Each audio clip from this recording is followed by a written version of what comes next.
Hi, everyone. I am here with Alex Holland, founder of GorillaFlow. How are you doing today? I'm good, thanks. How are you, Robin? I'm good. GorillaFlow specializes in SaaS and tech copywriting.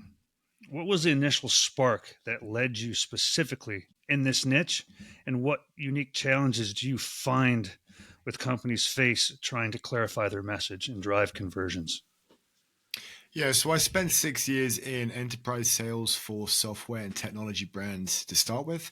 And I had a mixture of both enterprise and startup experience. The first and the most important thing is I love technology. I think technology, if you look back over human history, technology has been the primary driver of increases in human living standards. And working with, obviously, not every product I work with is going to necessarily change the world, but some of them do. But they all have some Mhm. kind of a positive impact. And I spent 6 years in sales, pretty much burnt out, was looking to do something more creative.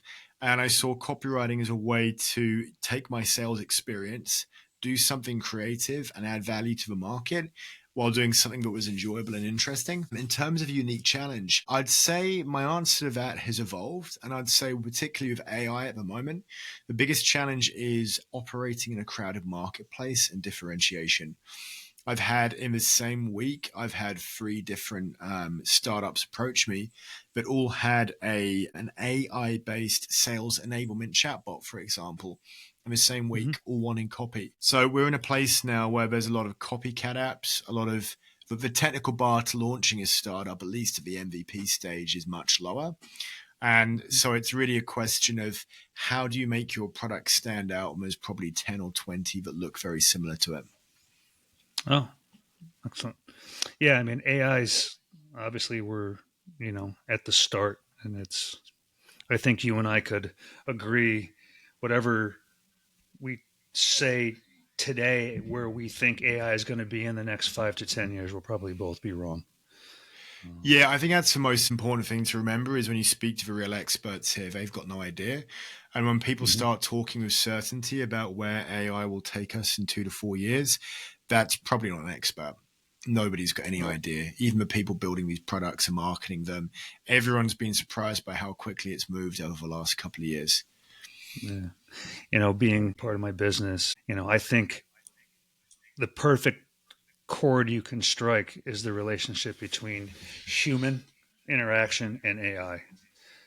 AI being the tool that allows you to be more effective, be more efficient, be able to do things faster, which ultimately leads to cost savings. Yeah, and I think the really important thing here, there's been a study that was out fairly recently, you might have seen, and it's shown that for people who basically outsource all of their critical thinking to AI, there is a really alarming level of decline in terms of cognitive performance versus people who use AI to augment their thinking and perform specific tasks that they themselves couldn't do. There's no decline in their thinking as well.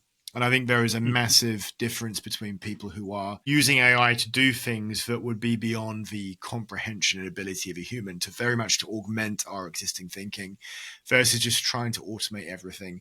And if you try to automate everything, your own cognitive performance is going to decline and you yourself won't be a useful player for any team. So it's really important, I think, of AI to think, could I do this myself? And if so, I probably should. And the AI Mhm. should be taking you to places that are impossible to get to on your own. Right. I agree. You emphasize conversion copywriting and optimizing home pages slash landing pages. For a startup founder or marketing lead, what's the biggest difference between just writing copy and truly crafting it for a measurable conversion impact? Yeah, there's a few things to unpack there. I think the first thing for anybody to understand is that you're probably the worst person to write your own copy, and I include myself in that as well. I'm actually just finishing my own new homepage, and it's by far and away the hardest project I've had in a long time. It's the fact that you yourself are operating under a lot of bias, and if you want to gain conversions, you need the ability to step outside your own meat suit, your own persona, Hmm. and step into your audience's feet, eyes, whichever way you want to put it, and really be able to empathize with them and forget the knowledge that you have about your product that's already there. The best way to do that is to talk to your audience regularly. whatever role you're in as a founder, if you're a technical founder, certainly if you're a if you're a sales and marketing co-founder, but also technical, you should be talking to your audience regularly, understanding their pain points, understanding their frustrations, their values, being able to empathize with that.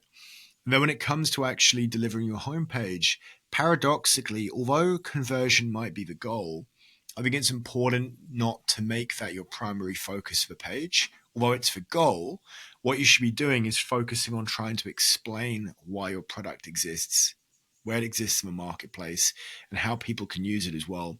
So I typically, for a startup homepage, open up by trying to position the product in the headline, explain why your product exists, where it sits in the marketplace, what particular problem you solve, give people several potential pain points that might make them good candidates for using your software, explain how your product solves them. And then what I like to do is walk people through a 3 to 5 point product walkthrough. Here's what it's like to use our product. Here's how easy it is to get started. Here are 2 primary feature clusters. And then here's what the future looks like with our product on your team, your business over the next 3 to 6 months, your business into the next 2 to 3 years. So it's important to empathize. It's important to give context as to why your product exists and why people should choose your product over competition, and then give people a clear product walkthrough. What I like to see when I'm looking through a homepage is I can skim through that page in about 15 seconds. And from reading the headlines alone, I have a very clear sales pitch. But because that's what most people do, they skim read the homepage. And there are so many bright, talented, high IQ marketers who spend ages getting involved in the paragraph copy, the small font copy, which still has its place. But the headlines themselves don't tell a clear picture. They don't tell a clear story, and therefore nobody reads that paragraph copy. So I operate a roasting service. People pay me to roast their pages. And the number one, probably most of the advice that I give falls under the same umbrella, which is I need to be able to skim through that page and get a clear sales pitch just from the headlines alone.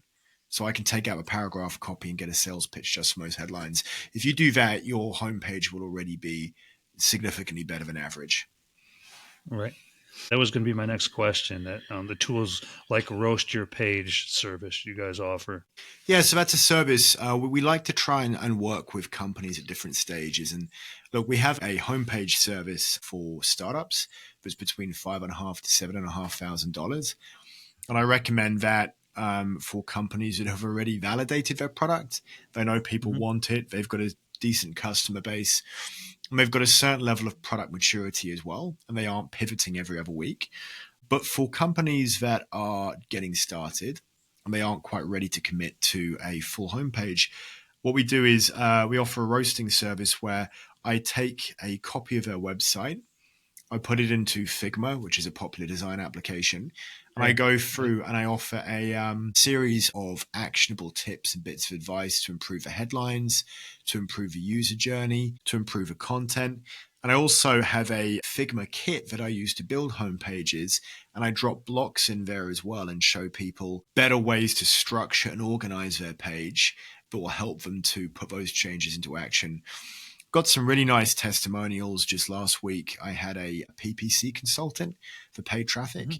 We did a roast for his page and we tripled his conversions. He just took the advice we gave him, put it into action. The changes he made in several hours tripled his conversions that week. Wow. That's great. It's really nice to help small business owners. Yeah. Yeah, exactly. We struggle with so much. It's nice to get a win here and there. Is there one common mistake you see companies make with their website copy that's costing them leads and sales? And what is it? What's the quickest way to fix it? Yeah, I'd probably have to refer back earlier to my previous point about failing to write the page in a manner where you can skim read it. Skim read That it. ability to load up a page and from a primary page headline and each of the section headlines, be able to get a clear understanding of what the product does. So, for example, people write headlines like "our services." I never want to see "our services."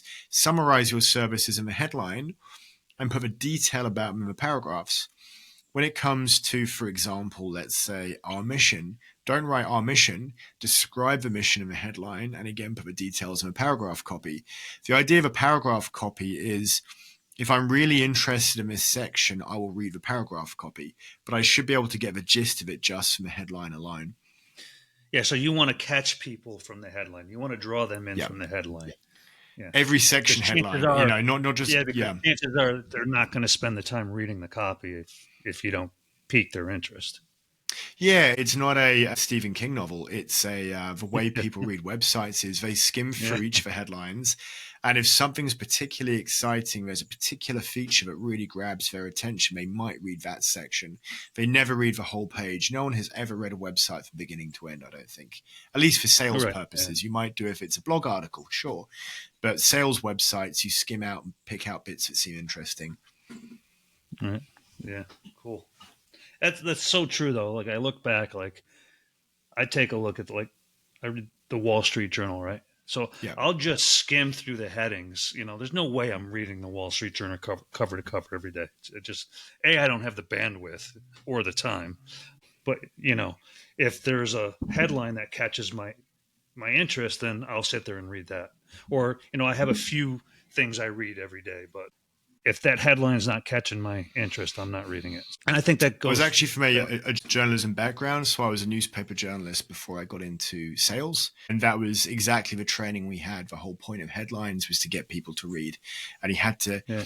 whatever the story was, you had to capture that value, capture the juiciest bits of the story in the headline. Right, right. So for GorillaFlow, that's kind of like a two-part question. I'm always interested in getting the answers to these. GorillaFlow, what's the one thing that you guys are really hitting out of the park now? What are you doing really well?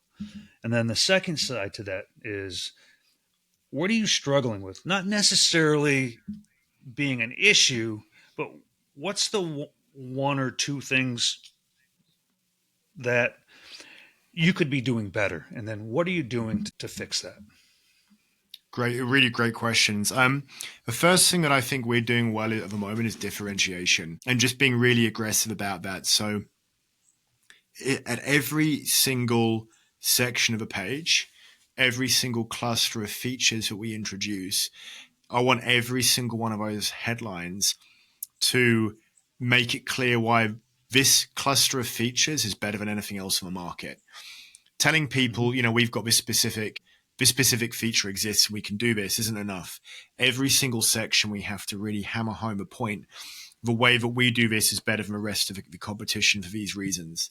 So I always like to visualize if somebody has 10 websites open for similar products, I want them to read through our page and be given as many reasons as possible to close the other tabs. We don't just do A, B, and C. We do A, B, and C better, and we do it better for these reasons. And by the way, here's the social proof from our customers proving that we do that as well. So I think that's what we do well. In terms of what we're not doing well, I would say, to your earlier point, integrating AI better into our workflow. And I think there's a sweet spot here. I'm pleased to say we don't automate a huge amount of our work at the moment, and we're trying to keep the quality up there. But I do think that there is a sweet spot to be had in terms of using AI to pull out really deep analytics, really deep insights about your customers. We do that to a reasonable degree, but I want to get better at that. I know I'm more from an arts and creative background, and I know some people with very deep analytical skills who have AI skills that I don't. And I would like to get better at that as well. We're using AI, but just being more sophisticated about the way that you use AI to scrape, to analyze customer sentiment. I know we could definitely get smarter at that. And look, it's as you and I both know as well, it's a moving target. You think you're doing well, and then 2-3 weeks later, the game changes again, and you've fallen behind yet again. No, it really does. And, it can also help you scrape for, a new customer base out there that you really didn't think you had or you really knew of that needed your services. So it's helpful in that aspect where it just can compile all that data in such a short period of time and get it organized for you. Is there anything else about GorillaFlow that you'd like to share with our listeners? Sorry, excuse me. Just to say, my door's always open. So we've got a range of different services, and I genuinely enjoy talking to startup founders and booking calls with them. We've got services at different price points, and I really just love to hear from small business owners honestly, a lot of the happiest conversations I've had have been with people who have just booked in for roasts and some of our more affordable services, Mhm. and adjusting some of our services as well to fit small business owners, finding any way we can to provide the kind of support that, indie hackers, small business owners,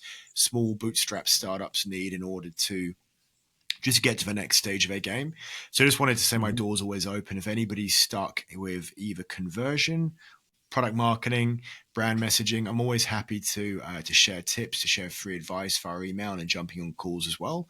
And we offer a range of flexible services for anybody who's interested in talking about that.